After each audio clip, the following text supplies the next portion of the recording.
What's up everyone, Mr. NoobTube Gamer. Today we're playing Call of Duty 1 in 2024. Finally run through all the Call of Duty games in the series, except for a few that I'm gonna get to eventually, like Finest Hour, Big Red One, a bunch of spin-off games that aren't considered mainline CODs, but all the mainline games we have gotten through every single one of them, which is awesome. And Call of Duty 1 is a game that I have actually played a lot of over the years, even though the game came out way before my time in 2003. I mean, I was alive back then, but I certainly wasn't playing FPS games. But when it was remastered and re-released for the PS3 and Xbox 360 as Call of Duty Classic, I played a lot of it back in 2010 and 2011. It was a lot of fun. The game has been long dead on consoles, but is still very much alive on PC.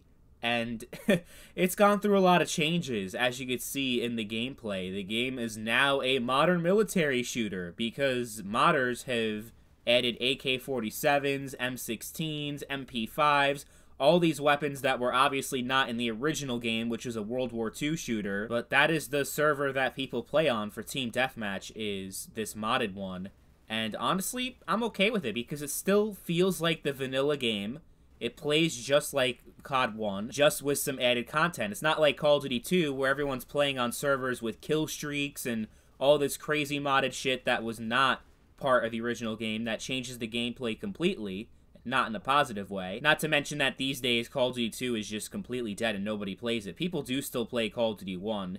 You have the server here, and there's also another server that I personally am not a fan of. It's a free-for-all server that you can only use your sniper rifle, so it's a snipers only, and you know how much I hate snipers, so yeah, not gonna play on that one, but if that's your thing, then you can play that as well. The great thing about this server, the modded one, is that you don't need to have any modding experience in order to install it. It pretty much, you join the server and it downloads everything you need for you. It takes like maybe a minute or two, because it is a lot of content, so you're waiting there for a little bit, but once it installs everything, automatically you're right into the game, no problem. You have to have 1.1 though. You can't play the Steam version of this game because that version is dead.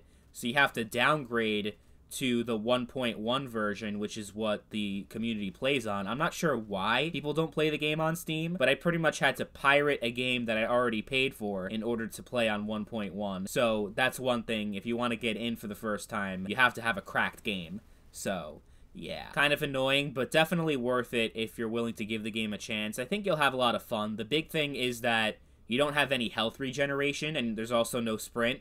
Those are like the two big things that I feel like is going to turn off a lot of, especially modern players, people that didn't play any shooters back then, because those are like two things that people are very much used to, is sprinting and also having their health automatically regen and not having to pick up health packs scattered throughout the map. You're going to end up losing a lot of gunfights because your health is too low and there's nothing you can do about it. I mean, typically if you kill an enemy, you're able to pick up a health pack, but it never regens all of your health.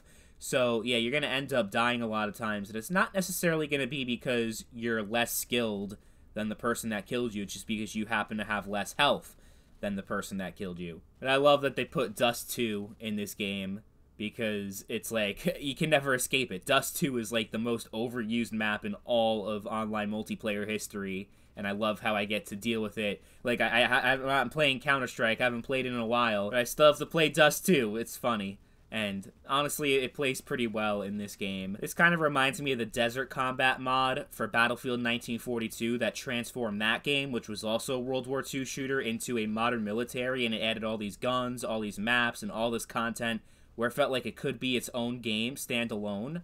But the difference is, this is like nobody plays regular Call of Duty 1. This is the Call of Duty 1 that people play.